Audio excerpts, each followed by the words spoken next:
Hello जय हिंद नमस्कार दोस्तों, आप सभी का स्वागत है आपके अपने YouTube channel online GK free classes में। आज के इस वीडियो में हम बीएसटीसी परीक्षा 2024 के एग्ज़ाम के लिए रीजनिंग के बहुत ही इंपॉर्टेंट क्वेश्चन लेकर आए हैं जो आपके बीएसटीसी परीक्षा 2024 के एग्ज़ाम के लिए इम्पोर्टेंट रहेंगे।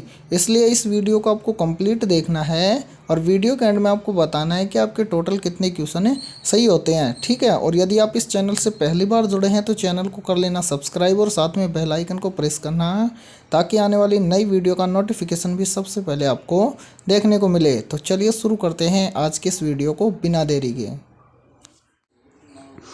पहला प्रश्न है आप सभी के सामने, श्रृंखला का अगला पद ज्ञात कीजिए।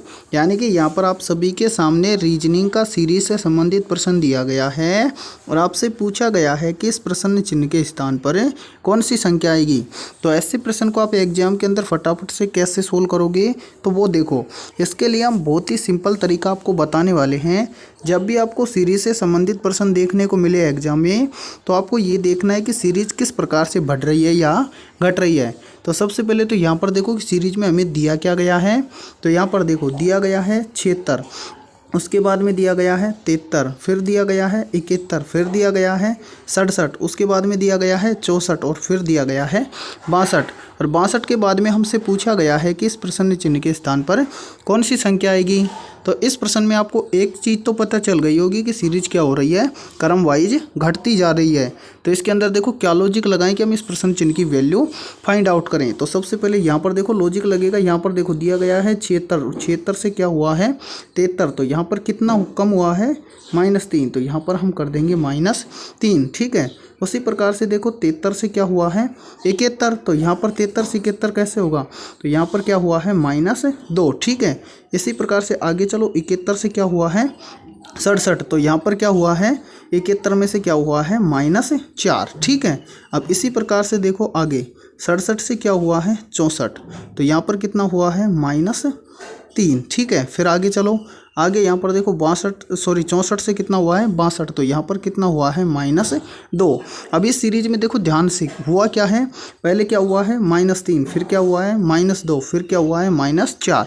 अब फिर वो आगे वही रिपीट हुआ है -3 और फिर -2, तो अब आगे क्या होगा, यहाँ पर होगा -4। तो यहाँ पर देखो 62 में से हम क्या कर देंगे, यहाँ पर 62 में से हम करेंगे -4, तो यहाँ पर 62 में से -4 करेंगे तो कितना आ जाएगा 58। यानी कि इस प्रश्न चिन्ह के स्थान पर आएगा कितना 58। अब आपको देखना है कि 58 आपको किसी ऑप्शन के अंदर दिया गया है क्या, तो ये दिया गया है ऑप्शन सी के अंदर, तो ऑप्शन सी हो जाएगा करेक्ट आंसर। तो उम्मीद करता हूँ कि ये पहला प्रश्न आपको बहुत अच्छे से क्लियर हो गया होगा। तो चलिए अगला प्रश्न देखते हैं।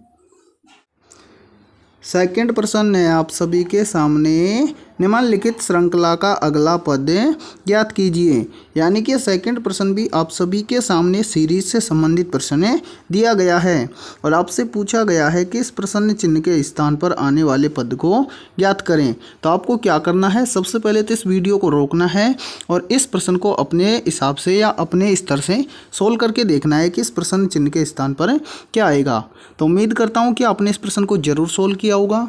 तो आइए आप देखते हैं कि इस प्रश्न के अंदर क्या लॉजिक लगेगा और कैसे ये प्रश्न सोल्व होगा। तो सबसे पहले तो यहाँ पर देखो सीरीज में हमें क्या क्या दिया गया है। सबसे पहले यहाँ पर हमें दिया गया है 2, उसके बाद में दिया गया है 5, फिर दिया गया है 12 और फिर दिया गया है 27 और उसके बाद में हमसे पूछा गया है कि इस प्रश्न चिन्ह के स्थान पर क्या आएगा। तो क्या करेंगे, यहाँ पर देखो क्या लॉजिक लगाएं कि इस प्रश्न चिन्ह की वैल्यू निकालें। तो यहाँ पर देखो सबसे पहले यहाँ पर हम देखेंगे कि 2 से 5 कैसे आया है।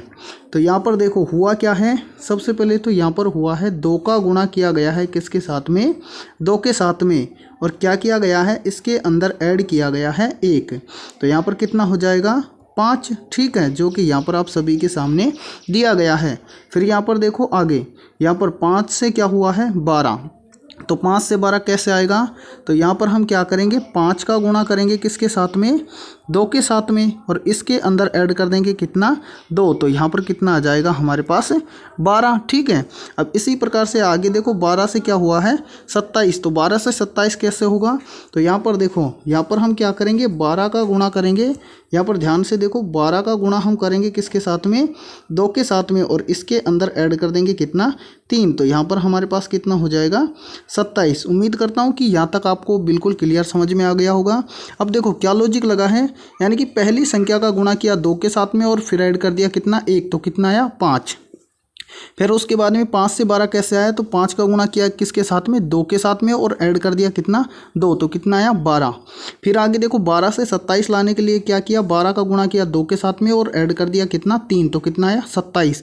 अब आगे हमें क्या करना है 27 से अगली संख्या लाने के लिए, तो हम क्या करेंगे यहाँ पर देखो 27 का गुणा करेंगे किसके साथ में 2 के साथ में। ठीक है, और इसके अंदर ऐड कर देंगे कितना 4। ठीक है, यानी कि यहाँ पर पहले 1 ऐड हुआ, उसके बाद में यहाँ पर 2 ऐड हुआ, फिर कितना ऐड हुआ यहाँ पर 3, तो हमने कितना ऐड कर दिया 4। ठीक है, अब यहाँ पर इसको सोल्व करेंगे तो 27 दूना हो जाएगा 54 और 54 के अंदर 4 को ऐड करेंगे तो कितना हो जाएगा यहाँ पर 58, यानी कि इस प्रश्न चिन्ह के स्थान पर कितना आएगा 58। अब आपको देखना है कि 58 किसी ऑप्शन के अंदर आपको दिया गया है क्या, तो ये दिया गया है ऑप्शन डी के अंदर, तो ऑप्शन डी हो जाएगा करेक्ट आंसर। तो उम्मीद करता हूँ कि सेकंड प्रश्न भी आपको अच्छे से क्लियर हो गया होगा। और यदि ये वीडियो आपको पसंद आ रही है तो इस वीडियो को लाइक कर दो, और चैनल से यदि आप पहली बार जुड़े हो तो चैनल को कर लो सब्सक्राइब और बेल आइकन को प्रेस करना, ताकि आने वाली नई वीडियो का नोटिफिकेशन भी सबसे पहले आपको देखने को मिले। तो चलिए अगला प्रश्न देखते हैं। तीसरा प्रश्न है आप सभी के सामने, श्रृंखला का अगला पद ज्ञात कीजिए। यानी कि यहाँ पर देखिए तीसरा प्रश्न आप सभी के सामने नंबर एनालॉजी से संबंधित प्रश्न दिया गया है और आपसे पूछा गया है कि इस प्रश्न चिन्ह के स्थान पर कौन सी संख्या आएगी। तो देखिए एग्जाम के अंदर आप नंबर एनालॉजी से संबंधित आने वाले प्रश्न को फटाफट से कैसे सोल्व करेंगे, तो वो देखो बहुत ही शानदार ट्रिक के साथ हम समझाने वाले हैं। तो देखो सबसे पहले तो यहाँ पर आपको देखना है कि 138 से यहाँ पर 161 कैसे बना है, या फिर यहाँ पर 138 का संबंध 161 के साथ में कैसे है। जिस प्रकार से 138 का संबंध है 161 के साथ में, उसी प्रकार से हम बता पाएंगे कि 144 का संबंध किस संख्या के साथ में होगा। तो यहाँ पर देखो ज़्यादा कुछ नहीं किया गया है इस क्वेश्चन के अंदर। क्या किया गया है यहाँ पर देखो 138 से 161 कैसे आएगा, तो यहाँ पर किया गया है क्या, तो यहाँ पर 138 के अंदर ऐड किया गया है कितना मात्र 23, यानी कि 138 के अंदर 23 को ऐड कर देंगे तो कितना आ जाएगा 161। ठीक है, यही सेम लॉजिक लगाएंगे हम किसके अंदर 144 के अंदर। तो क्या करेंगे यहाँ पर देखो 144 के अंदर हम क्या करेंगे 23 को ऐड करेंगे। ठीक है, बस इतना ही करना है, यानी कि 138 में कितना ऐड किया 23, तो कितना आया 161। उसी प्रकार से हम क्या करेंगे 144 के अंदर ऐड कर देंगे कितना 23, तो यहाँ पर कितना आ जाएगा, तो 144 में 23 को ऐड करेंगे तो यहाँ पर हमारे पास आ जाएगा 167, यानी कि इस प्रश्न चिन्ह के स्थान पर भरा जाएगा 167। अब आपको देखना है कि 167 आपको किस ऑप्शन के अंदर दिया गया है, तो ये दिया गया है ऑप्शन सी के अंदर, तो ऑप्शन सी हो जाएगा करेक्ट आंसर। तो उम्मीद करता हूँ कि तीसरा प्रश्न भी आपको बहुत अच्छे से क्लियर हो गया होगा। तो चलिए अगला प्रश्न देखते हैं। चौथा प्रश्न है आप सभी के सामने, श्रृंखला का लुप्त पद ज्ञात कीजिए। यानी कि यहाँ पर देखिए आपको बताना है कि इस प्रश्न चिन्ह के स्थान पर कौन सी संख्या आएगी। तो ऐसे प्रश्न को आप एग्जाम में कैसे सोल्व करोगे फटाफट से, तो वो देखो इसको हम क्या कर सकते हैं, दो तरीके से आपको सोल्व करना सिखाएंगे कि नंबर एनालॉजी के क्वेश्चन को आप एग्जाम में जोन सा लॉजिक आपको शॉर्ट लगे उस लॉजिक से आपको क्या करना है सोल्व करना है। तो हमें क्या करना है, इस चौथे प्रश्न के अंदर हमें इस प्रश्न चिन्ह की वैल्यू निकालनी है। तो सबसे पहले इस प्रश्न चिन्ह की वैल्यू निकालने के लिए हम क्या करेंगे, सबसे पहले यहाँ पर रिलेशन देखेंगे। जिस प्रकार से 6 से यहाँ पर 42 आया है, या फिर 42 से यहाँ पर क्या आया है 6 आया है, तो उसी प्रकार से हमें क्या करना है, यहाँ पर बताना है कि 72 से इस प्रश्न चिन्ह के स्थान पर क्या आएगा, या फिर इस प्रश्न चिन्ह के स्थान पर हम कौन सी संख्या रखें कि यहाँ पर 72 हो जाए। ठीक है, तो पहला तरीका तो हमारा क्या है कि यहाँ पर देखो 6 से 42 कैसे ला सकते हैं हम, तो यहाँ पर देखो इस 6 का हम किस संख्या के साथ में गुणा करें कि यहाँ पर कितना आ जाए 42। तो यहाँ पर देखो 6 का गुणा यदि हम कर दें किसके साथ में 7 के साथ में, तो यहाँ पर 6 7 कितना हो जाएगा 42। ठीक है, पहला तरीका ये है।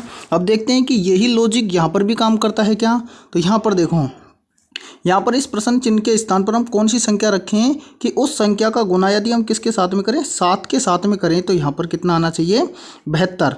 तो यहाँ पर देखो हम 7 का गुणा किसके साथ में कर देंगे, यहाँ पर 9 रख दें, यानी कि मान लो इस प्रश्न चिन्ह के स्थान पर 9 रखें और 9 का गुणा करें हम किसके साथ में 7 के साथ में, तो 9 7 कितना हो जाएगा 72। यानी कि पहले तरीके से इस प्रश्न चिन्ह के स्थान पर कितना आएगा 9। ठीक है, अब दूसरा लॉजिक हम क्या लगाएं कि इस प्रश्न चिन्ह की वैल्यू और भी आसान तरीके के साथ में ला सकें।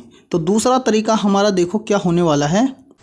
अब यहाँ पर देखो, यानी कि यहाँ पर आपको देखना है दूसरे तरीके में कि 6 और 42 में आपस में क्या रिलेशन है। उसी प्रकार से हम देखेंगे कि 72 और इस प्रश्न चिन्ह के स्थान पर आने वाली संख्या के अंदर आपस में क्या रिलेशन है। तो सबसे पहले यहाँ पर हम देखेंगे कि 42 से 6 या 6 से 42 कैसे आया।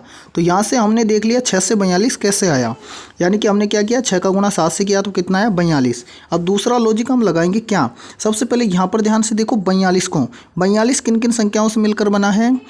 तो 42 मिलकर बना है 4 और 2 से। यदि 4 और 2 को हम आपस में ऐड कर दें तो कितना आ जाएगा, बोलो सर 6 आ जाएगा। तो यहाँ पर देखिए 6 दिया गया है। तो यही लॉजिक लगाएंगे हम किसके अंदर 72 के अंदर।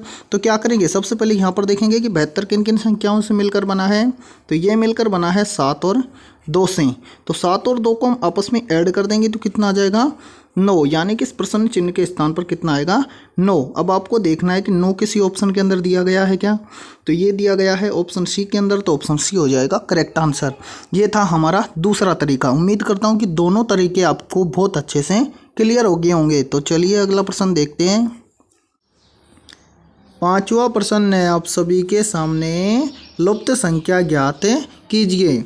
यानी कि 5वां प्रश्न आप सभी के सामने मिसिंग नंबर से संबंधित प्रश्न दिया गया है और आपसे पूछा गया है कि इस प्रश्न चिन्ह के स्थान पर कौन सी संख्या आएगी। तो ऐसे मिसिंग नंबर से रिलेटेड क्वेश्चन को हम एग्जाम के अंदर फटाफट से कैसे सोल्व करेंगे, तो वो देखो, यानी कि इस प्रश्न के अंदर हम क्या लॉजिक लगाएं कि इस प्रश्न चिन्ह की वैल्यू निकाल सकें। ठीक है, तो सबसे पहले आपको क्या करना है, यहाँ पर देखना है इस तीसरी पंक्ति के अंदर, यहाँ पर आपको देखना है कि यहाँ पर इन तीनों संख्याओं में आपस में क्या रिलेशन है या फिर किस रिलेशन से ये तीनों संख्याएं लिखी गई हैं। ठीक है, उसी प्रकार से हम देखेंगे सेकंड वाले कॉलम के अंदर। ठीक है, और फिर हम इस प्रश्न चिन्ह की वैल्यू निकालेंगे।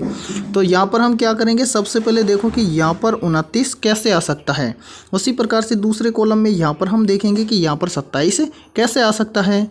तो यहाँ पर हम देखेंगे कि 29 कैसे आया है। ठीक है, तो सबसे पहले इसके अंदर क्या लॉजिक लगाया गया है, यहाँ पर देखो, यहाँ पर कितना दिया गया है 142 और यहाँ पर कितना दिया गया है 113। तो ध्यान से देखो, यदि हम क्या करें 142 के अंदर से क्या करें 113 को यदि हम घटा दें तो कितना आएगा, यानी कि 142 में से 113 को घटाएंगे तो यहाँ पर आएगा कितना 29, जो कि यहाँ पर आप सभी के सामने दिया गया है। ठीक है, अब इसी प्रकार से हम क्या करेंगे, देखते हैं कि सेम लॉजिक के यहाँ पर भी फॉलो हो रहा है क्या, यानी कि सेकंड पंक्ति में, यानी कि यहाँ पर 27 कैसे आएगा।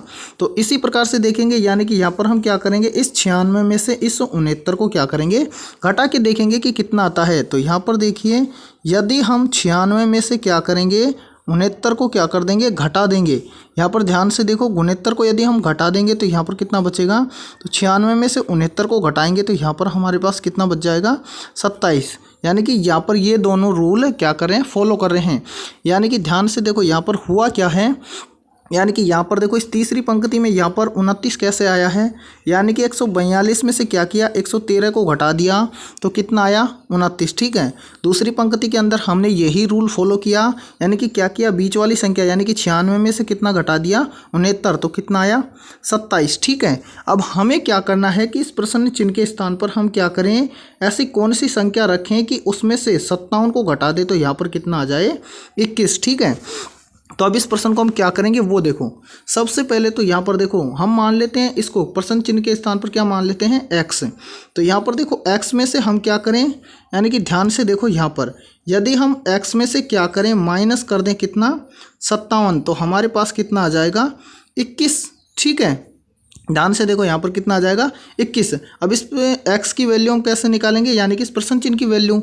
तो क्या करेंगे, ध्यान से देखो यहाँ पर जो संख्या यानी कि 57 माइनस में है उस तरफ लेकर जाएंगे तो किस में हो जाएगी, यानी कि ध्यान से देखो यहाँ पर लिख देते हैं हम ऊपर देखो यहाँ पर, यानी कि x के यहाँ पर जो 57 है इसको उस तरफ लेकर जाएंगे तो यहाँ पर देखो 21 है और 57 इधर माइनस का है तो उधर लेकर जाएंगे तो कितना हो जाएगा प्लस का 57। ठीक है, अब इन दोनों को यदि हम आपस में ऐड कर देंगे तो यहाँ पर कितना आ जाएगा, यहाँ पर हमारे पास आ जाएगा कितना 78। ठीक है, यानी कि यहाँ पर ध्यान से देखो यदि हम इस प्रश्न चिन्ह के स्थान पर कितना रख दें 78 और इस 78 में से यदि हम 57 को घटा देंगे तो कितना आ जाएगा 21, यानी कि इस प्रश्न चिन्ह के स्थान पर कितना रखा जाएगा 78, जो कि आपको दिया गया है ऑप्शन डी के अंदर। तो ऑप्शन डी हो जाएगा करेक्ट आंसर। तो उम्मीद करता हूँ कि 5वां प्रश्न भी आपको बहुत अच्छे से क्लियर हो गया होगा। तो आज के इस वीडियो में इतना ही। वीडियो पसंद आई है तो इस वीडियो को जल्दी से लाइक कर दो और चैनल पर यदि आप पहली बार जुड़े हो तो जल्दी से इस चैनल को कर लो सब्सक्राइब और बेल आइकन को प्रेस करना, ताकि आने वाली नई वीडियो का नोटिफिकेशन भी सबसे पहले आपको देखने को मिले। और हमने इस वीडियो के अंदर रीजनिंग के 5 बहुत ही शानदार क्वेश्चन करवाए हैं, तो इन 5 में से आपके कितने क्वेश्चन सही हुए हैं सभी को कॉमेंट सेक्शन के अंदर बताना है। तो ठीक है, मिलते हैं फिर ऐसी इंपॉर्टेंट वीडियो के साथ।